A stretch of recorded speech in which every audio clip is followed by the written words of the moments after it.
introducción para quienes son invitados hoy a esta charla, que son estudiantes de la pedagógica y otros invitados que llegaron por parte de nosotros. Digamos que desde Recoveco Teatro, este semestre, en el desarrollo de sus laboratorios creativos, apoyados por la Secretaría de Cultura, hemos dispuesto un laboratorio que se llama Cuerpo Cosa, Ciudad Paradoja, la absurda muerte en esta ciudad. Respondiendo un poco a la idea de cómo se vive esta ciudad tan violentamente día tras día y cómo el cuerpo es el principal soporte de esta violencia y de esta vivencia, decidimos como elaborar una propuesta con varios equipos creativos en los que a partir de fragmentos documentales, a partir de hechos que ocurren o han ocurrido dentro de la ciudad, cada uno de estos equipos desarrolla una experimentación escénica o no, a partir de múltiples dispositivos. Entonces hay tres lugares que se cruzan en esto. Lo primero es la muerte, que ya tuvimos nuestro primer encuentro hace 15 días con dos invitados que propuso Carlitos como asesor externo, quienes hablaron de la muerte desde lo científico de la medicina y desde lo jurídico, desde las leyes.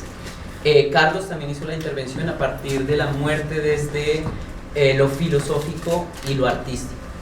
Hoy, digamos que nuestro segundo eje es el absurdo, como estrategia de creación o como posibilidad de extrañar la mirada frente a lo cotidiano. Digamos que nosotros proponíamos lo absurdo como una posibilidad para los creadores, ¿sí? En el tercer diálogo, más adelante, que va a ser dentro de 15 días, están invitados todos ustedes y todo el que quiera venir, y ustedes inviten y rueden la voz. Tendremos una charla o una clase sobre dispositivos, que implica la idea de pensar en romper la participación, en romper la forma de participación acostumbrada del espectador frente a la obra de arte, cómo el artista posibilita participaciones distintas del espectador a estar sentado viendo la obra de teatro, en qué momento el espectador pasa a ser el mismo actor, en qué el espectador pasa a armar su propia historia, en qué momento el dispositivo escénico pasa a romper la cotidianidad y se sale, por ejemplo, del teatro. Esos son nuestros tres encuentros, digamos, colectivos y grupales. Después de la charla de Carlos, viene un diálogo interno entre los equipos, al que ustedes también están invitados para que se enteren y se antojen de lo que está pasando al interior de estas experimentaciones. Por un lado tenemos al equipo creativo de Casa 32, quienes van a presentar hoy también. También está Escénico 8, que hoy no se encuentra, que está a cargo de Edwin Acero. Están en Funza, pero ellos mandaron un material y un ejercicio colectivo para que yo lo leyera y que todos participemos. Está Quegua con Valerio Osorio, quien los acompaña, Quegua Teatro, que es el equipo que está por allá. Está Recoveco, digamos, está Nade y Juana, quienes están asesoradas y acompañadas por Diego Rivera. Rada y Oscar, que está allá echando muela desde atrás, asesorados por Vanessa Artunduaga también. Y ya Casa 72 está conmigo. Y Quegua con Edwin Acero. Esos son los equipos. Con Valerie. Pero ya lo dijo. Esos son los equipos que estamos conformados, Pues son cinco equipos que algunos hablan desde la muerte, desde lo geográfico, otros desde las culturas suburbanas, otros hablan desde... ahorita lo vamos a ver, que fue nuestro pasado encuentro. Entonces, yo no digo más, solamente les doy la bienvenida, niñas, acá por parte de la Secretaría y del Fondo, la Dirección de Fomento. Gracias. Sí, lo único importante para tener en cuenta en el orden de la tarde, de la noche, va la conferencia con Charlie, la retroalimentación, bajamos 10, 15 minuticos a comer alguito y seguimos a los... para que sepamos que va ahí como en... ¿Listo? Ya empezamos, chicos. Hola, buenas tardes. ¿Falta alguien más? Bueno, muy buenas tardes, queridos colegas. A mí siempre estos lugares me sorprenden mucho y me parecen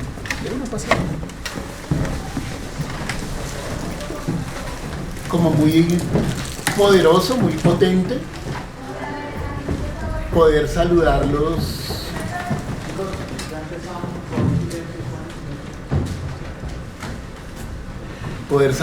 desde la creación. Efectivamente, pues, digamos, esta invitación y estos laboratorios, lo que realmente intentamos hacer es construir todo un tejido de pensamiento y también un tejido sensible, digamos, no solamente frente a un momento histórico complejo, interesante y confrontador de algún modo para nosotros como artistas. Hola, ¿cómo estás?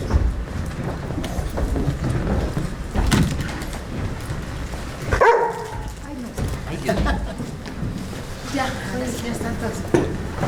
Gracias. Sino sobre todo, digamos, cómo, digamos, esos materiales y esas múltiples, digamos, esos múltiples tejidos pueden constituir obra. Efectivamente, en el primer encuentro como que intentaba presentar esas tres miradas, digamos, esa trenza sobre la muerte desde la perspectiva jurídica, legal, bueno, desde la perspectiva científica, ya lo dijo Jorge, y desde la perspectiva filosófica. Hoy voy a intentar hacer, hasta donde sea posible, un intento por proponer otra capa, digamos, otra capa de pensamiento, y voy a intentar hacerlo de la mano de un filósofo y dramaturgo francés muy importante, ustedes lo conocen, que ha reflexionado también en profundidad sobre estos asuntos del absurdo. Voy a presentar un poco esta lectura que hago, esta capa que les voy a proponer a los colegas creadores y creadoras a partir de Albert Camus y de un texto que se llama El mito de Sísifo. Pero no solamente, digamos, voy a abordar eso, sino que también voy a intentar un abordaje desde un malentendido que se genera con el concepto de teatro del absurdo. Y ya ustedes se van a dar cuenta porque en su debido momento voy a tratar de presentar esa idea. Es muy común, digamos, sobre todo en la escuela, en las diferentes academias, hablar del teatro del absurdo como si el teatro del absurdo fuera una corriente teatral específica, y ahí hay una paradoja interesante que plantear. Yo había iniciado en la sesión anterior señalando que digamos como que hay dos momentos, dos corrientes importantes en el pensamiento filosófico contemporáneo, y que, digamos, esas dos corrientes tienen enormes diferencias. Yo les había planteado, hay una corriente analítica que es sobre todo es el pensamiento, sobre todo inglés y norteamericano un poco, y esa corriente analítica se ha tratado de estar estudiando en profundidad los temas del lenguaje y algunos asuntos de la relación entre filosofía y ciencia.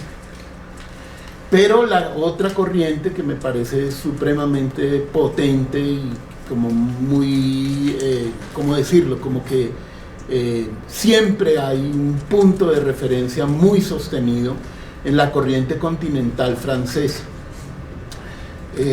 Efectivamente uno podría plantear que este abordaje que yo voy a plantear hoy, este abordaje que voy a intentar desarrollar en este rato, tiene que ver con esa mirada de esta corriente continental y sobre todo de la mirada francesa, que efectivamente es una mirada que a mí me parece muy interesante, o por lo menos que a nosotros los artistas nos convoca profundamente, porque es una mirada que está fuertemente, pero fuertemente transitada por lo social, por lo político y por la creación. Es decir, es imposible pensar a Foucault, a Deleuze y digamos todos esos filósofos importantes de la corriente continental francesa. Sí, es imposible pensarlo si no los conectamos inmediatamente con una tradición escénica, plástica, etcétera, porque muchos de ellos han sido pues, creadores importantes de la escena. El ejemplo claro del autor que nos convoca esta noche pues es muy evidente, porque no solamente es un filósofo reconocido dentro de la corriente dentro de la corriente existencialista, sino que además de ello pues es un gran dramaturgo, un dramaturgo importante que nosotros en la escuela lo estudiamos, en la academia lo estudiamos, es decir, muchas veces hacemos escenas de la caída o escenas del Calígula de Albert Camus o digamos de diferentes obras, porque es un dramaturgo que realmente nos convoca.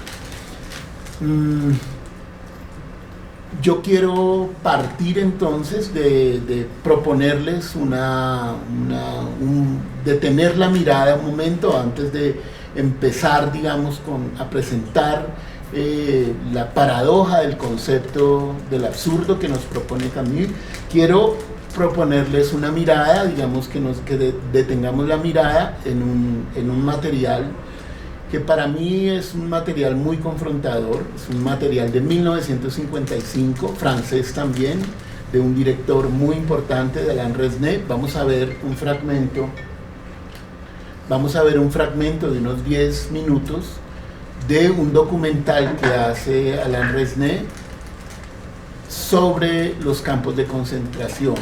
Y es un documental muy importante porque no solamente toca el tema de la muerte, sino que va a desembocar también en esta reflexión que hace Camus sobre lo que significaría el concepto del absurdo. El documental se llama Noche y Niebla. Vamos a ver solamente un fragmento muy corto, los últimos minutos. ¿Pasamos? Sí, por favor.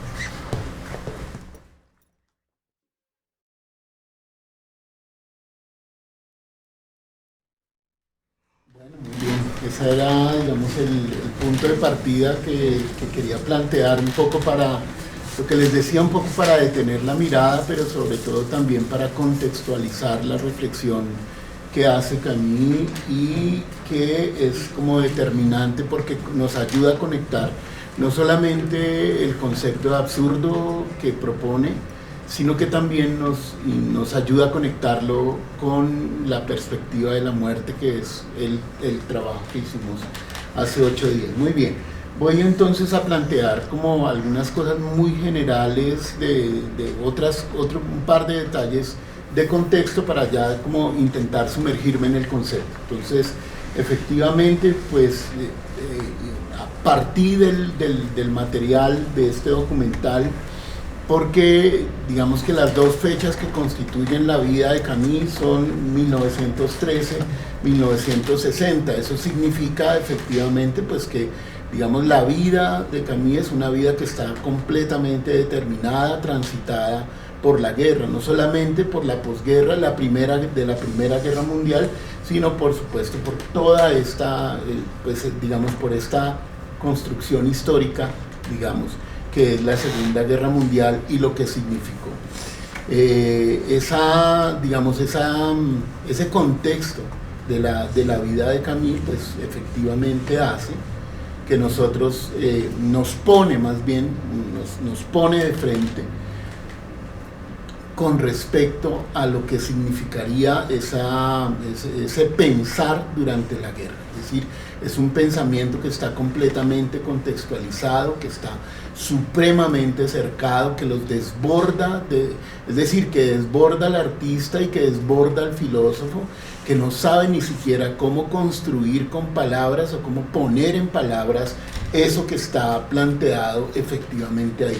Estas imágenes que ustedes vieron no son imágenes de ficción, son imágenes documentales, son imágenes que fueron capturadas muchas veces por los mismos fascistas, por los capos y por los Sonderkommando, que efectivamente son los que de alguna manera, aunque intentaron borrar históricamente esa memoria, de todas maneras la labor que hace Alain Resnais es muy potente, porque de alguna manera como que estas imágenes pueden llegar a nosotros justamente porque fueron recogidas por artistas que digamos que tejen, digamos, su obra desde la memoria.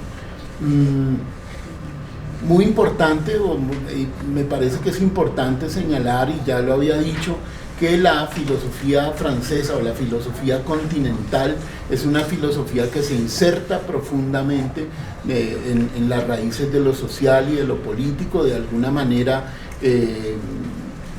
tiene, no puedo decir exactamente que es una herencia del marxismo, pero sí se conecta profundamente con él, y me refiero básicamente a la figura de Louis Althusser. Althusser, pues digamos que fue un importante filósofo francés que de alguna manera reorienta el marxismo, dice él, que tiene la intencionalidad de reorientar el marxismo 100 años después de Marx, es decir, casi un siglo después, tratar de plantear de nuevo la vigencia, si no la vigencia del marxismo, por lo menos la vigencia del reclamo por la justicia. Entonces, esa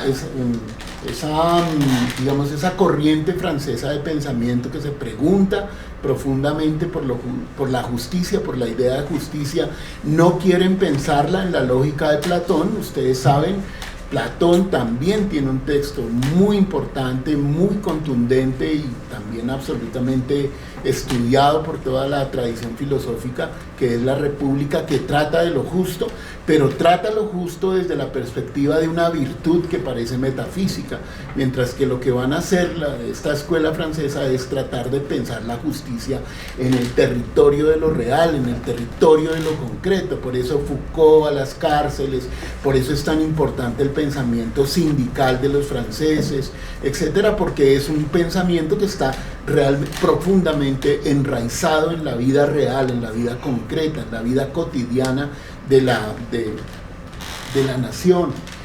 Entonces, en ese sentido, claro, por supuesto, él se afilia al Partido Comunista y se afilia también a la resistencia francesa en el momento de la guerra, como otros, digamos, como otros artistas importantes, como otros filósofos que nosotros reconocemos. Beckett, por ejemplo, ya lo mencionaré un poco más adelante.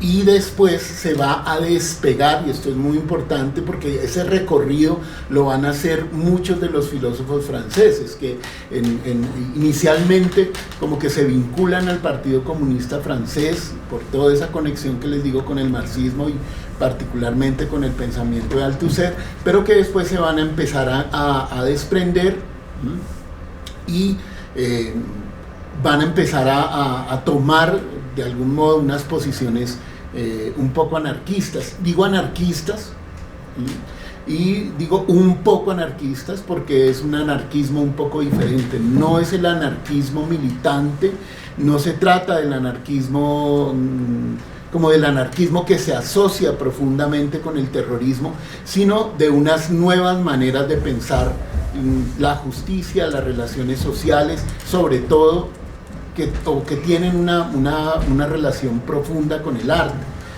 Pongo como ejemplo de ello, por supuesto, a Deleuze y a Rancière, porque digamos que ellos no van a introducirse directamente en lo que significaría el pensamiento anarquista, sino que empiezan a buscar deslizamientos hacia los territorios del arte. Entonces, por supuesto, se desprenden o se separan, digamos, del partido, se separan del comunismo y empiezan a tratar de desarrollar una perspectiva filosófica que está más relacionada con el tratamiento del cuerpo y con los fenómenos de la estética.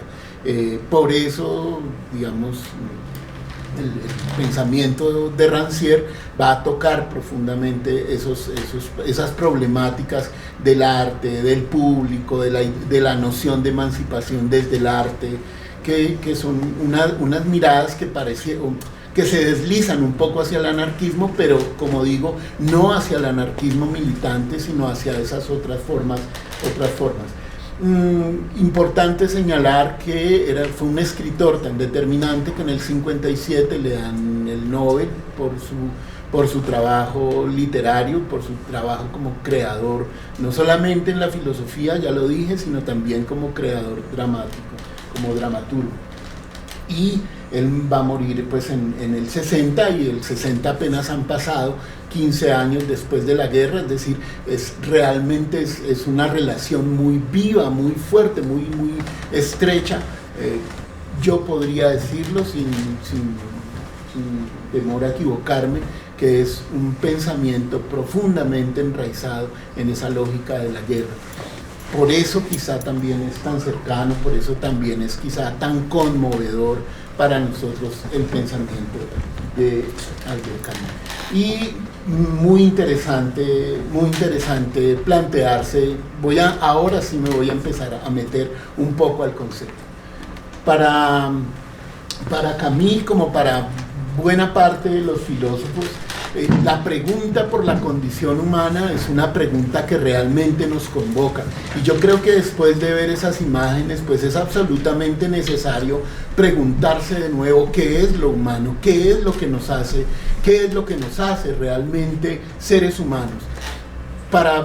Por supuesto que era una pregunta que convocaba a la generación de Camus, y a Camus precisamente porque justamente fíjense que el planteamiento de esa escuela filosófica, no solamente de la escuela francesa en general, sino de la escuela particular a la que Camus pertenecía, que ha sido denominada el existencialismo, pues es una preocupación profunda por la existencia humana concreta. Es decir, no hay una pregunta sobre Dios, sobre el más allá, sobre cómo, digamos, un ser supremo puede venir a aliviar los problemas del mundo, sino que al contrario es una pregunta que está profundamente enraizada en la existencia. Y me parece súper importante decirlo, ya lo dijo Jean-Paul Sartre también, el existencialismo es sobre todo una forma del humanismo, es decir, es una reflexión sostenida sobre la condición humana. Y en ese orden de ideas la pregunta, o más bien como que el fundamento, desde esa perspectiva que les estoy planteando, el fundamento de la condición humana para Camus es la posibilidad de hacerse preguntas. No hay un ser humano que no se pregunte, no solamente por sí mismo y por los demás, sino que este ser humano indaga el universo, indaga la vida, indaga lo existente a través de la pregunta. Eso se conecta, yo decía ahora que no hay un filósofo que no se haya preguntado por eso. Por supuesto, toda la filosofía y el arte se ha preguntado por eso de la condición humana. Y por supuesto, ahí se conecta un poco con Aristóteles. La naturaleza de lo humano es la pregunta. Esa es la naturaleza de esto que nosotros somos. Y sobre todo, intentar responder a esa pregunta. Y lo más fuerte de esto, que me parece una cosa brutal y que yo aquí coloco con una frase o con una categoría que propone Camus, es la idea de apetito de absoluto. Miren lo fuerte de eso. Nosotros los seres humanos, quizá la única certeza que tenemos es la muerte. No hay otra, digamos que eso es quizá lo único que nos convoca profundamente y que nos remueve la existencia, es el sabernos mortales, el sabernos efímeros. Y esa idea de sabernos efímeros, de sabernos mortales, nos da un tremendo apetito por lo absoluto, unas ganas enormes de inmortalidad, unas ganas enormes por no morir, unas ganas profundas y aterradoras de absoluto. Él lo llama eso, un apetito por el absoluto. Efectivamente, los seres humanos estamos transitados por esa es nuestra naturaleza, dice Albert Camus. Sin embargo, miren lo fuerte, Sin embargo, él dice, quizá, ya lo había planteado, hay dos palabras griegas que a mí me parecen fundamentales, el genos y el telos. El genos, el origen, no conocemos, no sabemos, voy a decirlo mucho más radicalmente, no tenemos la culpa de nuestro origen. A nosotros nadie nos pidió permiso para nacer, solamente nos trajeron y ya. Entonces fíjense que esos dos conceptos en el planteamiento de Camus son planteamientos supremamente contundentes y supremamente fuertes, porque ese origen, inclusive el genos, no nos pertenece. Quizá lo único que nos pertenece es la certeza de que nos vamos a morir. Seres para la muerte, decía Nietzsche, y si ustedes agarran el texto del mito de Sísifo, se van a encontrar permanentemente en el texto. Queremos que salgan las chicas, que como empezamos un poco tarde, bueno, salgan tranquilas, no se preocupen, salgan, está bien. Chao.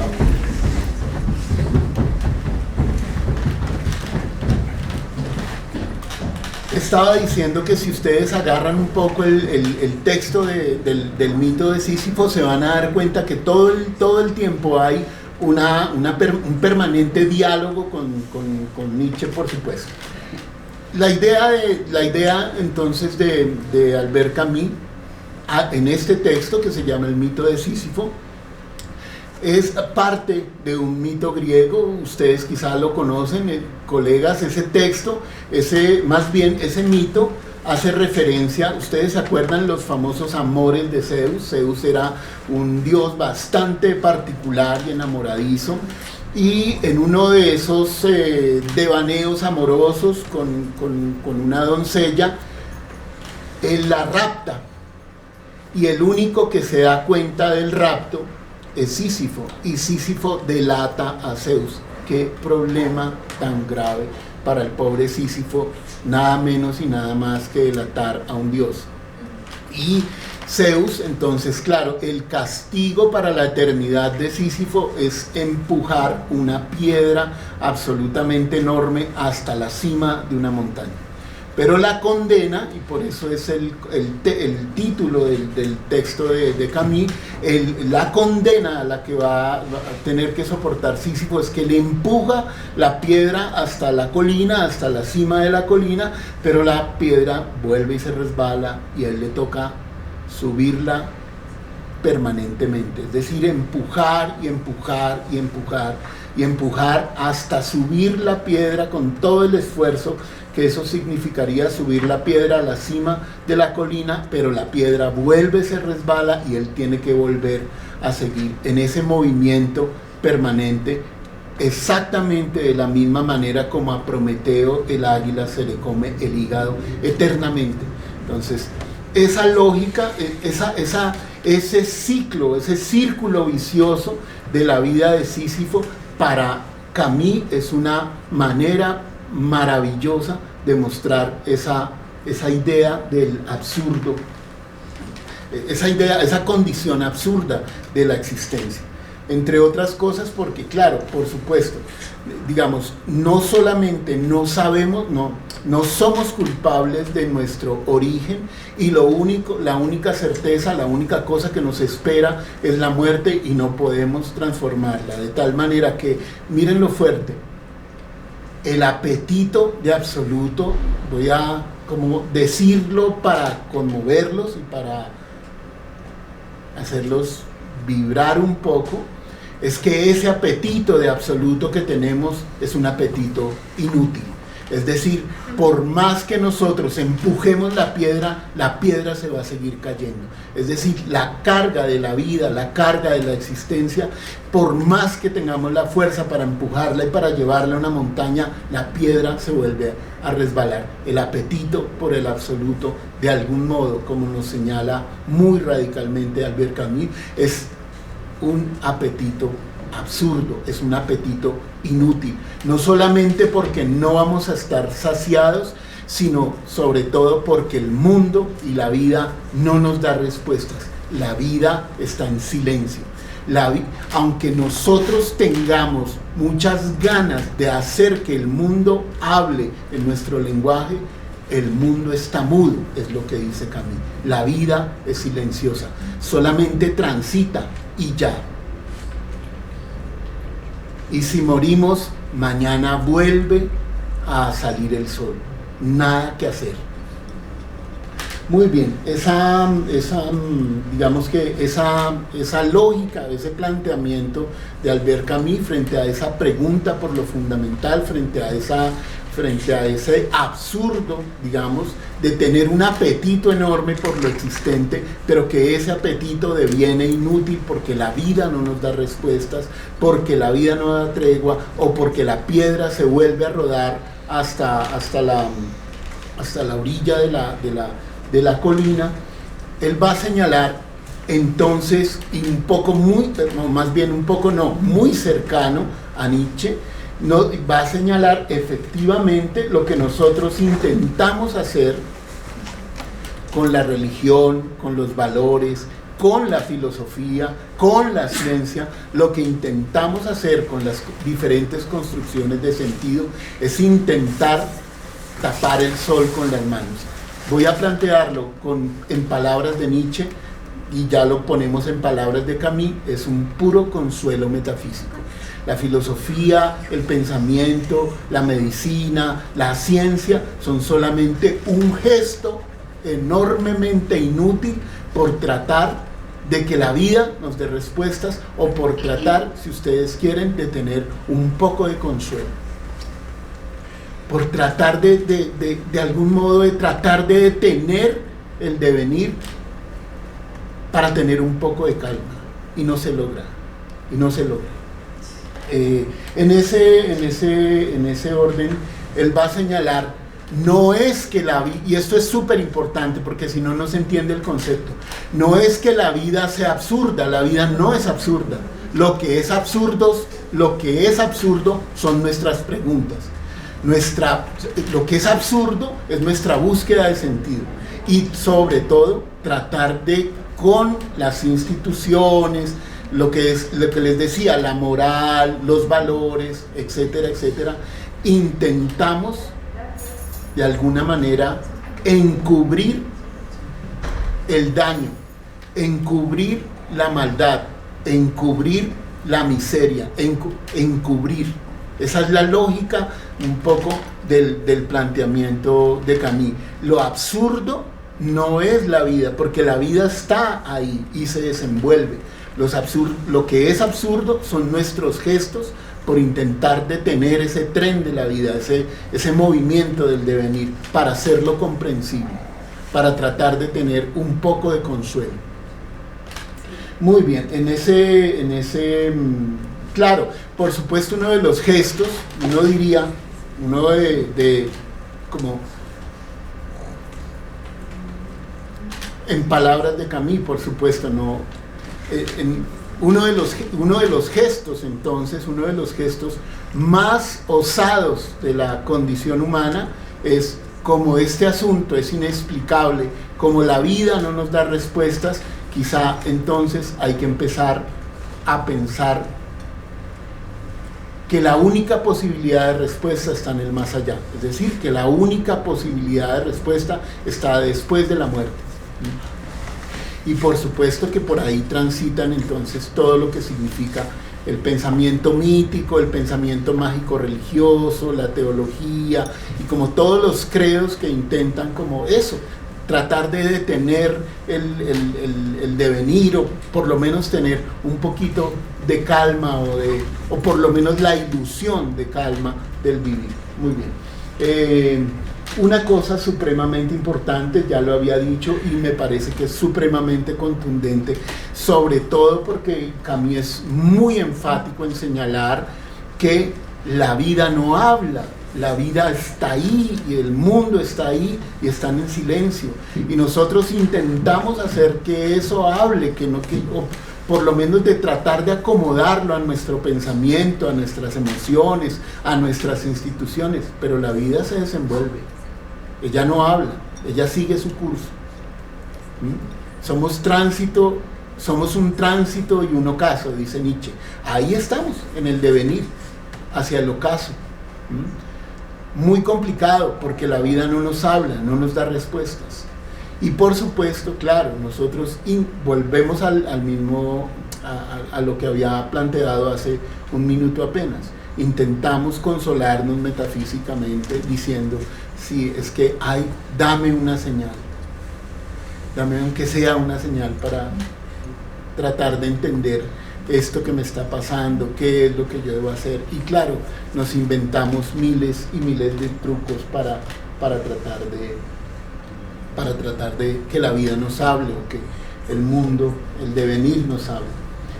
Dice él, el mundo es completamente indiferente, pero además de que el mundo es indiferente, dice él, que es otra de las paradojas del concepto del absurdo, es que si el mundo nos llegara a dar una señal, ya no la entenderíamos, porque nosotros mismos estamos cambiando, que es otro asunto peor también, porque efectivamente nosotros, dice él, intentamos fijar, y acuérdense que ya lo habíamos hablado un poco a partir de Descartes en la sesión anterior, etcétera, como intentamos por lo menos que tener un punto de partida estable, y ese punto de partida estable, Descartes, de nuevo el pensamiento francés, Descartes lo va a situar en el yo que piensa, en el ego cogito, pero incluso la racionalidad se desmorona, la racionalidad cambia, entonces tampoco es decir, así como no podemos confiar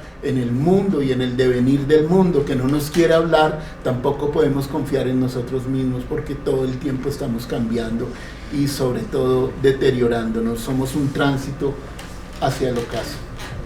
Ok, una cosa supremamente importante, él también, claro, por lo que yo les decía, que se conecta todo el pensamiento, este pensamiento de esta generación, se conecta profundamente con el pensamiento marxista, o se toca con el pensamiento marxista.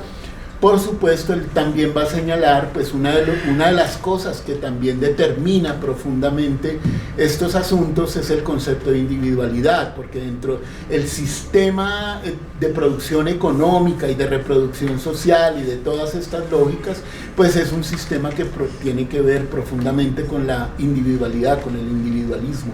Entonces, por supuesto que ahí también hay pues un acostumbramiento a unas lógicas sociales y a unos devenires históricos que cada vez nos hacen estar como más encerrados dentro de nosotros mismos, y por supuesto que ahí las respuestas se nos enredan muchísimo más. Él dice, efectivamente, hay una pérdida completa de la ilusión, pues por supuesto, después de la guerra o en medio de la guerra, pues cómo más, de qué otra manera se podría pensar. Hay una pregunta aterradora de Martin Heidegger en un texto sobre la poesía, sobre qué es poesía. Ustedes lo conocen, y si no lo conocen, los invito a los colegas que lo lean, donde él se hace una pregunta aterradora, y es: ¿para qué poetas en tiempos de penuria? ¿Para qué poetas en tiempos de esplendor? Que es una pregunta que nos convoca fuertemente como creadores. Efectivamente, estas lógicas de la guerra nos hacen pensar en una pérdida completa de las ilusiones, pero lo peor de todo, va a señalar Camus, es que no solamente el mundo no nos habla, nosotros mismos estamos cambiando, sino que todas nuestras esperanzas son de una fragilidad tremenda. Es decir, somos tan frágiles que ni siquiera nuestras ilusiones tienen fortaleza. Es decir, nuestras ilusiones también se desmoronan. Muchas veces nosotros, no sé, incluso posponemos nuestros sueños, somos ¿cómo es la palabra? Procrastinadores, exacto, de nuestros propios sueños y de nuestras propias vitalidades. Ni siquiera somos perfectos en la esperanza, ni siquiera somos perfectos en la añoranza de algo. Ok. Y se plantea entonces, dice él, de tal manera que yo podría decir, dice Camus, que la pregunta más importante de la época es la pregunta por el suicidio. El suicidio de alguna manera detiene lo absurdo, o lo ratifica. Ok. Esa es un poco digamos, el ensayo que él propone, porque el texto está planteado como un ensayo, un pequeño ensayo de 50, 60 páginas, donde él va desarrollando esa idea y, por supuesto, ya lo había dicho, lo conecta un poco con el nihilismo de Nietzsche. Más allá de esto no hay nada, somos seres para la muerte, no somos trascendentales, nos vamos a morir, no hay nada que hacer y seguimos intentando detener el devenir, digamos. No es lo absurdo de la vida, sino lo absurdo de nuestros gestos humanos, porque ni siquiera las ilusiones que tenemos son contundentes, también son tan frágiles como los seres humanos, igual de frágiles. Pero esa perspectiva entonces se conecta. Acá hay un problema, no sé por qué. De perspectiva. De perspectiva. ¿Qué debo hacer? Para que no quede montada. Como lo planeó papi. Ok. No sé. ¿Ven? Somos muy frágiles. Ni siquiera el PowerPoint funciona.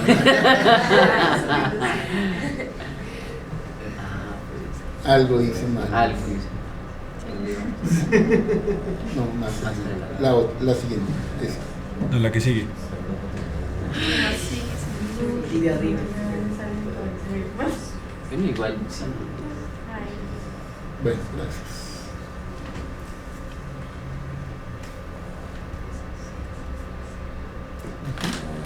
Tenía que venir un ángel del más allá a salvar. Ok, bien. Quiero plantearles, y este segundo momento que voy a tratar de plantearlo muy rápidamente porque va a tener algo de continuidad. Yo quería que en esta segunda parte empezara a conectarlo con la tercera charla, que es sobre el dispositivo. ¿Por qué? Por el siguiente problema. Miren lo interesante.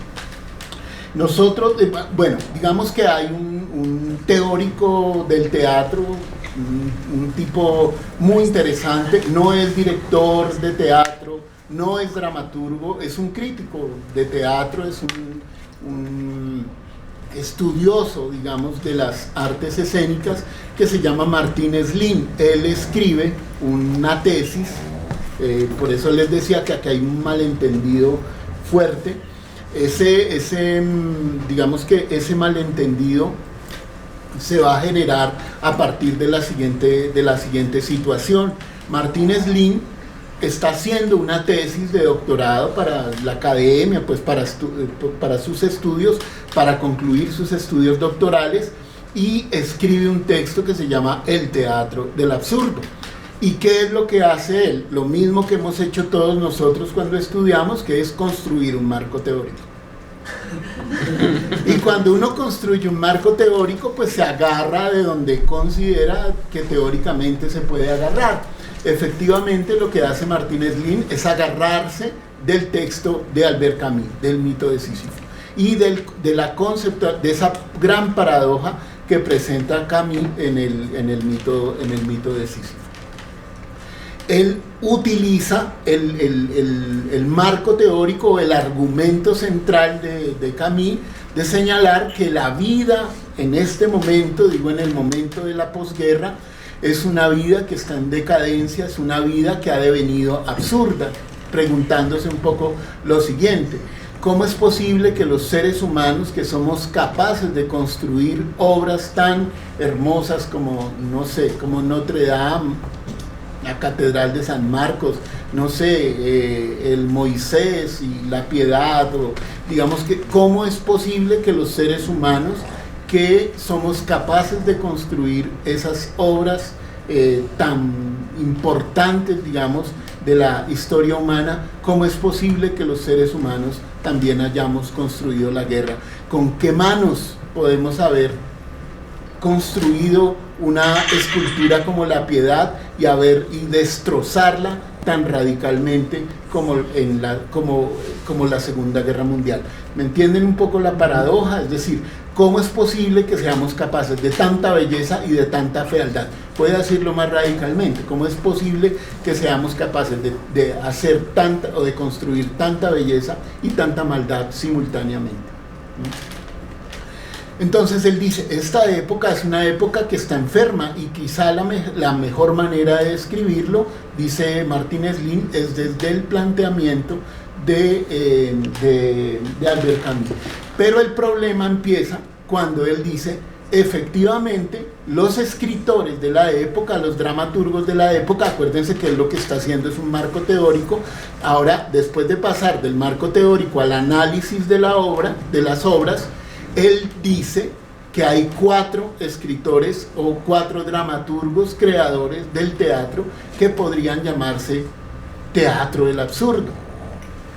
Esos 4 maestros son pues Samuel Beckett, por supuesto, Ionesco, Genet y Adamov. Y lo más fuerte de eso es que los 4, cuando salió publicado eso y pues vieron esa publicación, que ellos eran considerados dramaturgos del absurdo, odiaron profundamente a Martínez Lin y le retiraron el saludo. Es decir, ¿cómo es posible que alguien diga que mi teatro es absurdo? O sea, no hay posibilidad de pensar mi teatro de esa manera. Yo tengo otras lógicas, decía Beckett.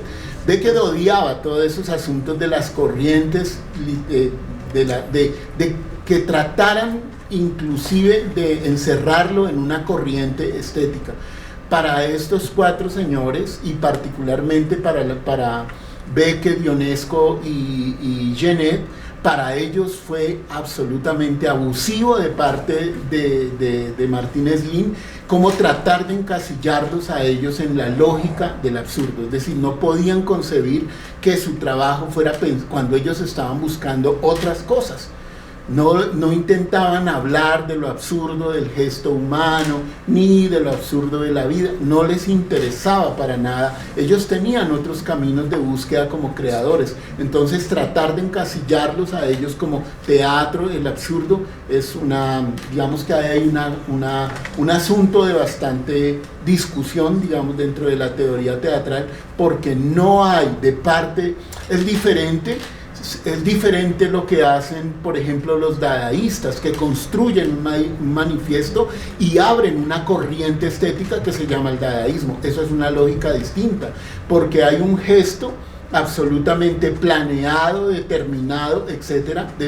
Hoy, en esta noche, vamos a fundar una corriente estética, no sé, ¿cómo quieres que le pongamos a esto, Alfredito? ¿Cómo le ponemos a esta corriente? No sé. El absurdismo colombiano, no sé. Es decir, hay un gesto evidente de un grupo de artistas que toman una decisión por construir una corriente estética, pero ellos no lo hicieron. Fue sencillamente el material que estaba preparando Martínez Lin y que los encasilló a ellos en la lógica del absurdo. Pero yo quiero señalar como algunos aspectos que nos interesan para la noción de dispositivo, porque como empezamos un poco tarde ya no quiero tampoco quitarles el tiempo para que puedan seguir adelante con la otra parte que van a trabajar. Entonces, ¿qué me parece supremamente importante? Estos teatros contemporáneos, y por supuesto, claro, se me olvidaba decirlo, que la obra de Camus, la obra dramática de Camus, entra en esta lógica, es decir, entra en algo que podríamos constituir, o más bien no, o algo que podríamos llamar un dispositivo de ruptura con la tradición aristotélica clásica. Entonces, por supuesto, si uno busca un poco en La Caída o en Calígula, etcétera, nosotros podríamos encontrar esta lógica que les voy a plantear a continuación y que me parece que nos empieza a hablar un poco del dispositivo teatral o del dispositivo escénico o del dispositivo del creador.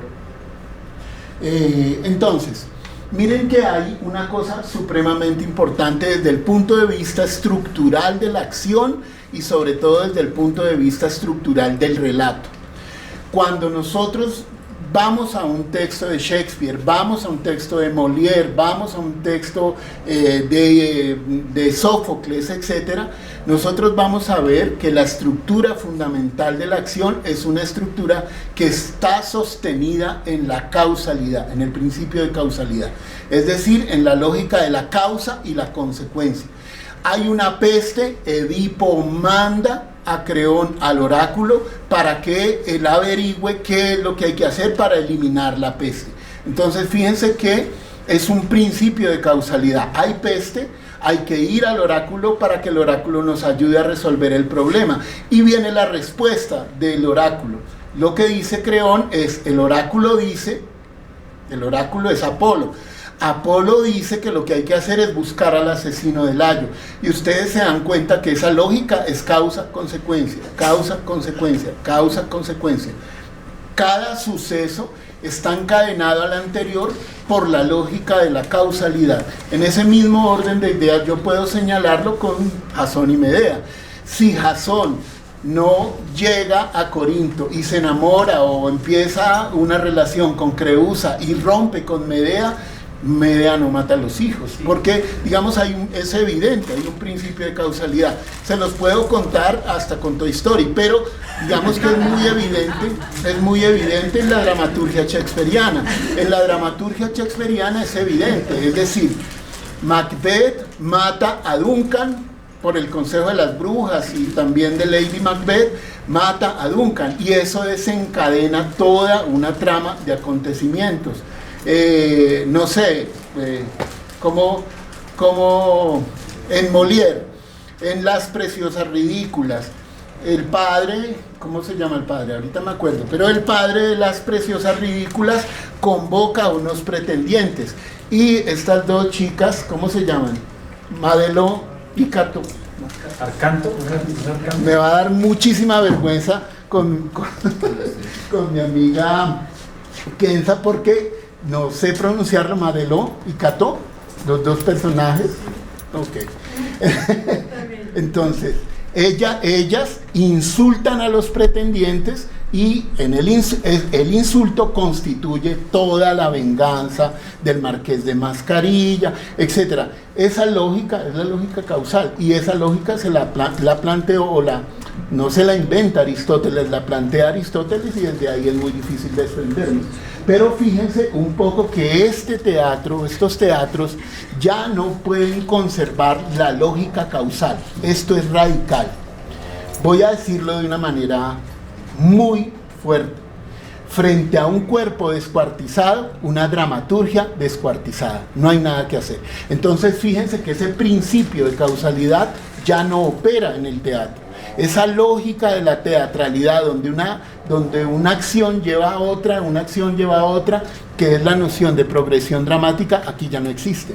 Entonces, por supuesto, lo que nosotros vamos a encontrar, que lo primero que hacen estos creadores de dramaturgia posteriores a la guerra, lo primero que van a hacer es justamente romper la continuidad causal. Y por supuesto nosotros vamos a ver que yo escribí un concepto ahí que me parece que nos puede ayudar a entender el asunto, que es, ya no hay acción causal, sino una situación densa episódica. Es decir, hay una serie de episodios desconectados que tienen diferentes niveles de densidad.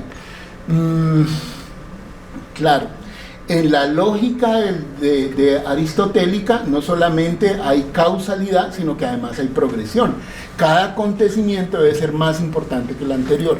Pero en esta lógica no. En esta lógica cada situación puede estar completamente desconectada de las otras, y cada una tiene un nivel de densidad o de complejidad o de tensión completamente independiente, autónomo, un poco claro.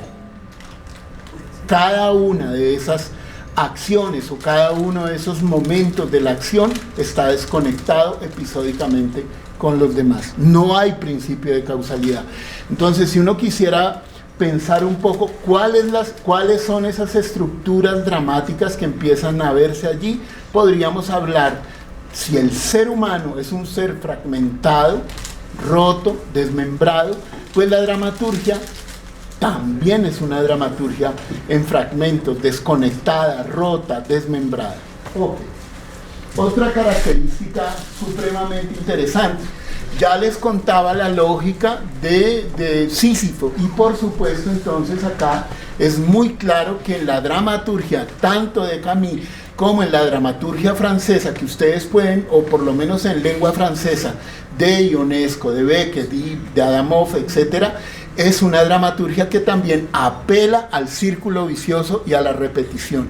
Hay en Beckett, por ejemplo, ustedes pueden encontrar esa lógica en casi todas las obras de Beckett. Es muy evidente en Esperando a Godot. Y en Esperando a Godot es absolutamente evidente que van otra vez a esperar a Godot, llegan otro día a esperar a Godot y Godot no llega. La ilusión es que por lo menos mañana llegue, pero es lo mismo, o sea, la acción es la repetición de un círculo vicioso, y está también en Final de Partida, está también en Quad. Ustedes se acuerdan de Quad, del material de Quad de Beckett, es exactamente lo mismo, es decir, hay una repetición con la lógica del círculo vicioso de Sísifo llevando la piedra y dejándola caer. Perdón, yo sé que tengo que terminar ya, pero bueno. No, sigue.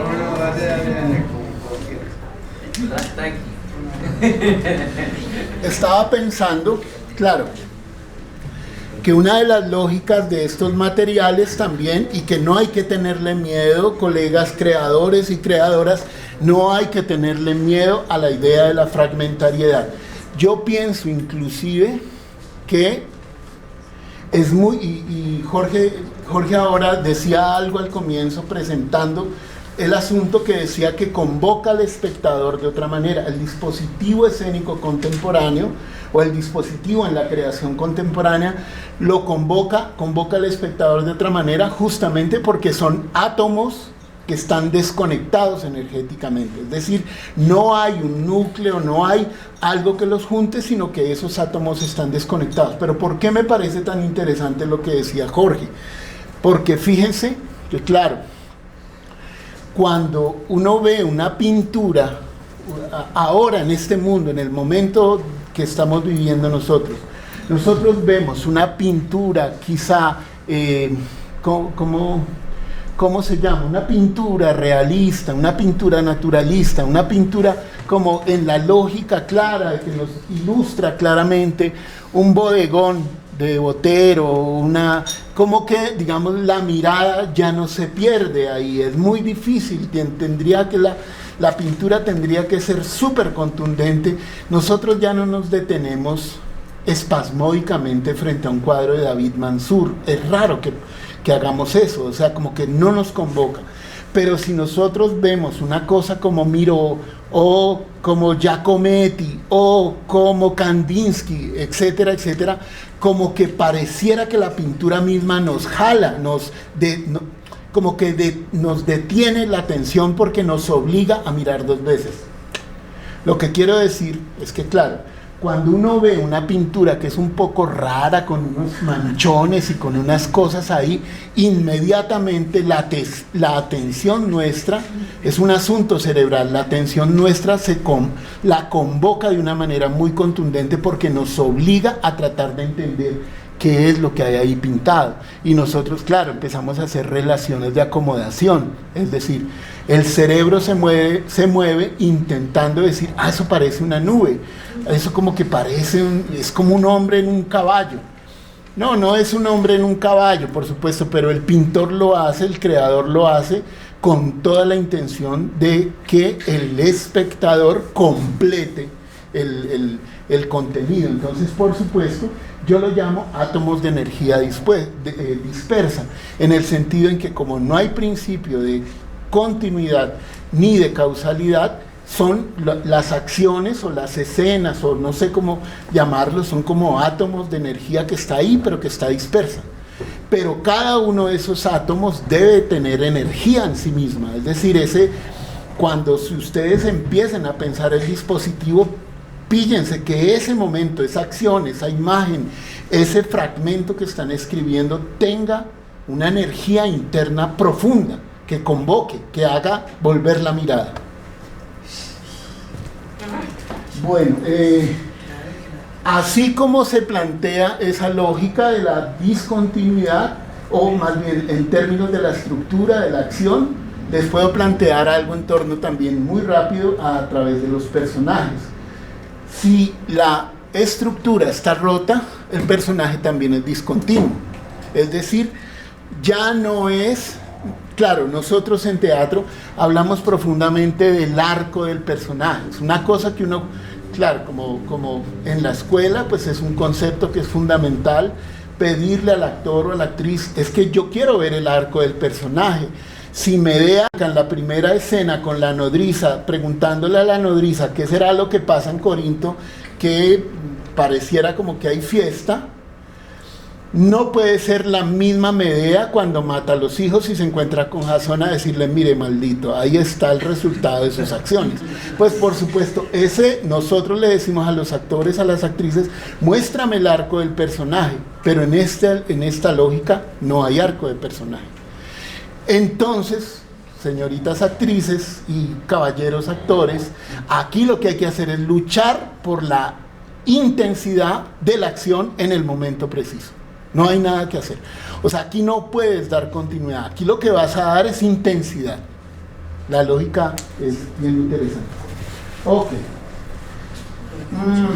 El personaje, súper importante esto, el personaje ya no psicologiza. Los personajes de Camus, los personajes de Beckett, no son personajes psicológicos. No son Nora en Casa de Muñecas. En Casa de Muñecas, Nora toma una decisión, ¿sí? Dejar a Krostak, porque Krostak la maltrató, toda su vida la trató como menor de edad, como un mueble. Ese momento de, voy a decirlo con esta palabra que es un poco rara, pero podría justificarlo, ese momento de anagnórisis de Nora, es un momento que se justifica plenamente porque está en el contexto de algo que le niegan a Nora permanentemente y que en un momento se da cuenta y toma una decisión, que es el concepto de pieza en la teoría del género dramático, es el momento de la pieza, donde el personaje toma conciencia de la acción, pero aquí no hay conciencia de la acción, aquí hay es pura intensidad, y entonces no hay psicologismo. El personaje de esos teatros de posguerra no tiene un personaje psicológico, no hay una búsqueda psicológica, solamente hay una fuerza de la acción.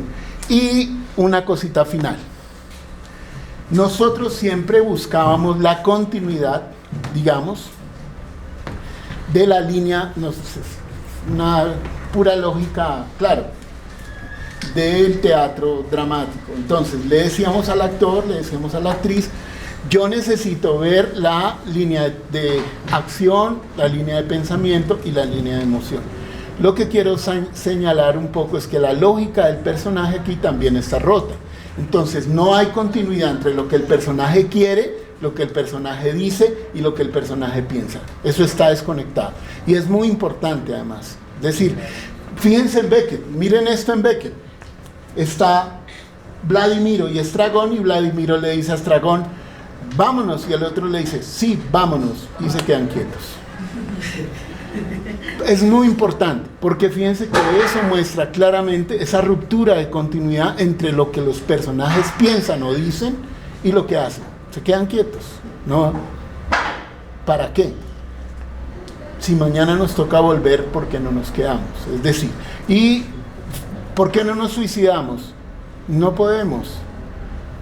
¿Por qué? Pues porque el árbol, la rama del árbol no va a resistir la soga. Entonces fíjense que es muy interesante, digamos, porque no hay una continuidad real entre lo que significa el hacer, el pensar y el decir. No hay continuidad. No hay continuidad. Usted puede ver en Ionesco, en La cantante calva, también esas rupturas de continuidad son muy evidentes. Además, estos personajes están hablando, digamos, en una sala burguesa, etcétera, están hablando la familia Smith, etcétera, etcétera, etcétera, y llega un bombero a apagar el fuego y no hay fuego.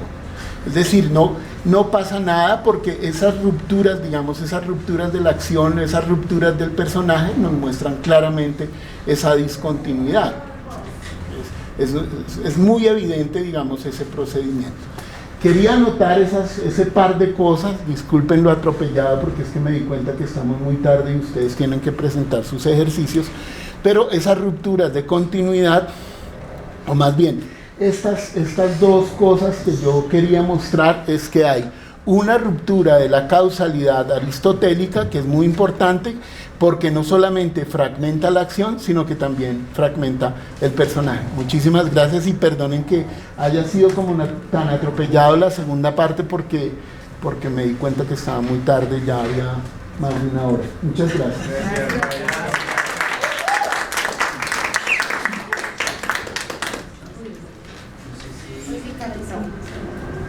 ¿Abrimos preguntas, Chan? Bueno, también depende de... Es que son las 8 de la noche. Pero podemos hacer igual, nos queda una charla más, podemos hacer la ampliación dentro del siguiente encuentro, que es en 15 días, el 19 de septiembre, en este mismo canal. Y podemos más bien tomar un recesito de 10 minutos, por favor, bajemos, si quieren tomar algo, comer algo. Quisiera más bien pedirles a uno de cada grupo que se quede para pensar qué es lo que viene técnicamente para instalarlo mientras nosotros vamos. O sea, que castiguen a alguien del grupo. que no lo dejen tomar.